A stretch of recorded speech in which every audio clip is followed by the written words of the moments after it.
watahay dhegeystayaal mar kale habeen wanaagsan halkaad nagala socotaana waa laanta afka Soomaaliga VOA. Rajada nabadda Soomaaliya ayaa u muuqata mid soo noolaanaysa. Waxaa ka socda dalka horumar iyo dib u dhis. Waxaa dalka ku soo laabtay qurbo joog fara badan. Waxaa la furay xarumo ganacsi, hoteelo waaweyn, bangiyo, maqaayado casri ah oo badankooda ay maal gashadeen dad mar Soomaali ah oo qurbaha ka tagay. laakiin weli waxaa jira caqabado iskugu jira kuwa siyaasadeed amni isticmaac ayaa la arkayaa inay markaasi ku horgudban yihiin sidii si buuxda loogu soo celin lahaa guud ahaan xasiloonida Soomaaliya. haddaba VOA ayaa barnaamijyo gaar ah toddobaadkan ku eegaysa caqabadahaasi iyo aragtiyada kala duwan ee siyaasiyiinta, aqoon-yahanada iyo qaybaha kala duwan ee bulshada ay ka qabaan. dhageystayaal marka ku soo dhawaada qaybtii koowaad ee barnaamijyadaasi oo inoo soo diyaariyay halkan uu inaga soo jeedinayo Maxamed Colaad Xasan.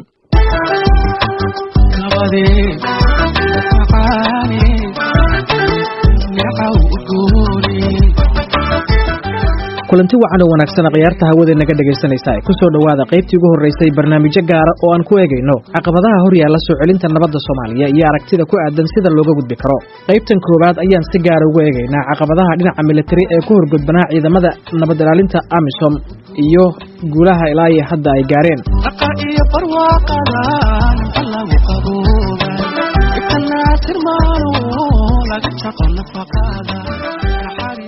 xal u helista nabadgelyo xumida Soomaaliya ayaa ahayd howl loo calwaayay tan iyo markii ay burburtay dawladii dhexe sanadkii 1991.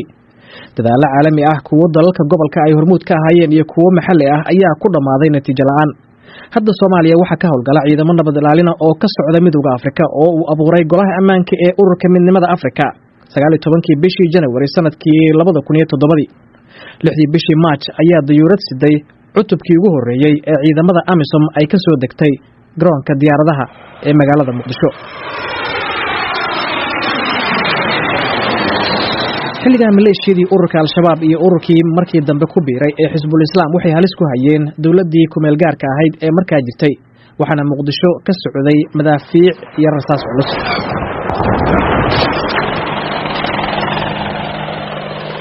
maleeshiyada Al-Shabaab ayaa wax ka yar 100 mitir u jiray xarunta madaxtooyada iyo jidka Maka al-Mukarrama ee maanta halbowlaha u ah isu socodka mas'uuliyiinta dawladda, diblomaasiyiinta shisheeye iyo shacabka Muqdishoba.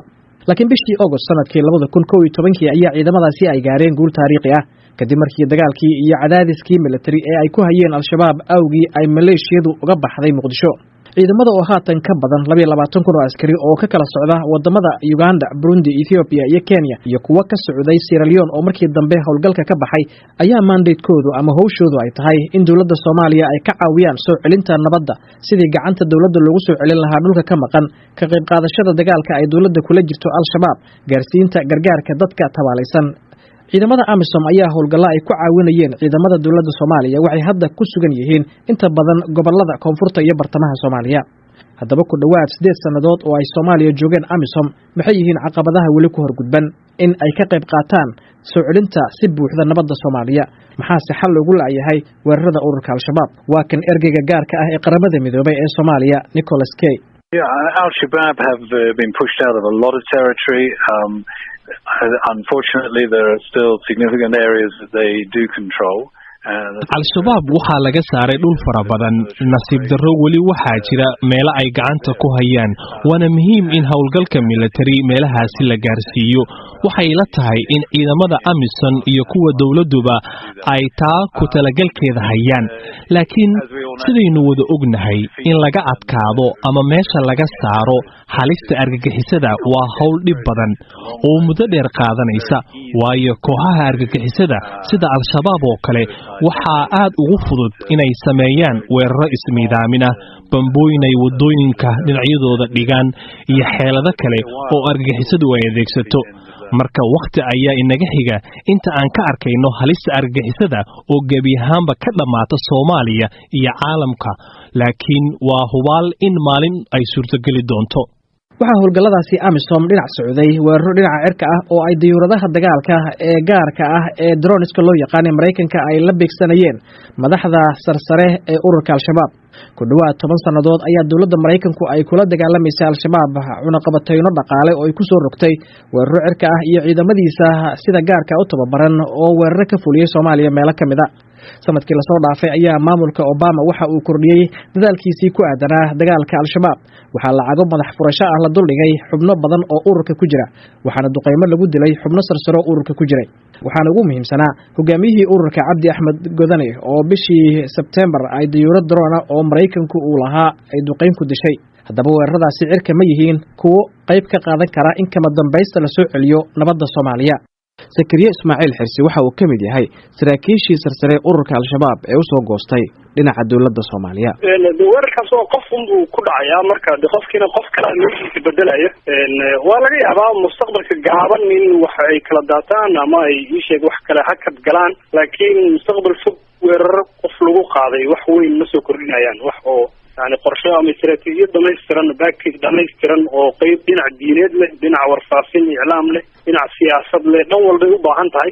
wax qof oo la beegsanayo kaligiisa wax gaar ah hadda oo mustaqbalka fog ay soo kordhinayso waa laga yaabaa inay yar tahay, laakiin mustaqbalka dhow way keenaysaa. qofku gaar hadduu ka baxo hogaanka kale intuu wixii la qabsanaya waqtiga.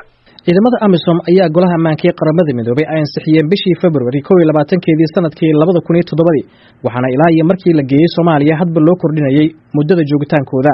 waxaan weli kala cadayn waqtiga saxda ah ee ay Soomaaliya ka tagi doonaan. dad badan oo u badan kuwa wadaniyiinta ah ayaa qaba in hubaan la'aanta waqtiga AMISOM ay u ekaysiisay ciidamo danahooda u jooga Soomaaliya, waxaana badankood ay su'aal gelinayaan daacadnimada howlgalka AMISOM. ergeyga gaarka ee xogayaha guud ee qaramada midoobay ee Soomaaliya Nicholas Kay ayaa qaba aragtida ka soo horjeeda.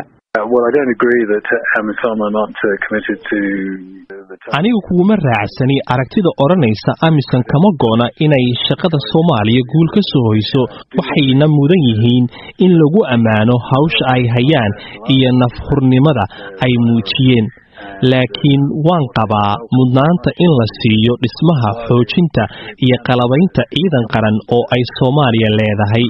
waxaa kaloo mudan in la soo dhaweeyo qorshaha isku dhafka ciidamada ee dawladdu ay wado ee ay beesha caalamku ka taageerayso, taasoo ciidamo ku dhow 11,000 oo askari tababar xoogan lagu siinayo laguna qalabaynayo si degdeg ahna si ay uga howlgalaan soo celinta nabadda dalka.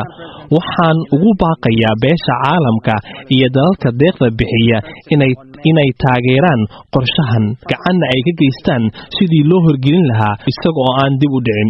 dhinaca ururka Al-Shabaabna waxay asteyn la'aanta dhamaadka howlgalka AMISOM u sahashay in dhalinyarada u dagaalamaya ururka ay ka dhaadhiciyaan in wadankooda la qabsaday oo ay ku soo duuleen dad aan muslim ahayn. Sheekh Bashiir Axmed Salaad waa gudoomiyaha dalada culimada Soomaaliyeed. wallahi waqti aanta kaliya ma waxa ka faa'iideysan wax kasta kaalintii dawladda oo laga soo meesha ka maqan iyo khadamaadkii loo baahnaa iyo servicekii loo baahnaa iyo cadaaladii loo baahnaa dhammaan kaalimahaas oo dhan meesha ka maqan ay waa ka faa'iideysanayaan. taas waa mid inta waxa dheer ayagu maaragtay mid waa ka faa'iideysanayaan hadalka ay maaragtay ku quruxsanayaan, laakiin hada ayagu maaragtay afkaarta aaminsan yihiin iyo waxyaalaha ay dadka ay maaragtay ku dhibayaan ama ay ku gaalaysiinayaan waxyaalo waxa weeye haddii xataa midda la xalliyo ama waxyaalo kale maaragtay xal loo helo wax meel ku istaagaya maaha, laakiin ayagu hadda marmarsiyo ahaan iyo dadka inay ku abaabulaan way u isticmaalaan. taasa sheegaysid iyo wax kasta oo naqsi ah ama gaabis ah oo yani xagga dawladda ka jira ama yani cilaaqada dawladda ay leedahay shacabkeeda sidii loo baahnaa aysan ahayn way ka faa'iideysanayaan. haddaba howlgalka ciidamada nabad ilaalinta ee Midowga Afrika ee Soomaaliya ma yahay mid xasiloonida guud ee Soomaaliya soo celin kara marka ugu dambaysa? su'aashaasi ayaan weydiiyay General Maxamed Nuur Galaal oo ka tirsanaa hogaankii ciidamadii hore ee Soomaaliya ee xogga dalka. aniga aragtidayda ma soo celi karaan hadda hata waa kana intaasana joogaan waxbana haatan ma aragtay meelaha odayaalku ay joogaan ay ilaaliyaan aeroboorkaas iyo dekedaas, laakiin xasiloonidii guud ma soo celi karaan. intaa ayaan dhageystayaal ku soo koobaynaa qaybtii koobaad ee barnaamijyo gaara oo aan kaga hadlayno soo celinta amniga Soomaaliya iyo caqabadaha hor yaalla, inagoo barnaamijkan si gaar ah uga hadlaynay ciidamada nabad ilaalinta Midowga Afrika ee Soomaaliya. qaybta labaad oo aad berrito haddii Allah awoodda leh u ogolaado aad maqli doontaan ayaan kaga hadli doonaa ciidamada xoogga dalka Soomaaliya. Inta ka horeysa waa Maxamed Colaad Xasan oo idinku dhaafaya sidaa iyo nabadgelyo.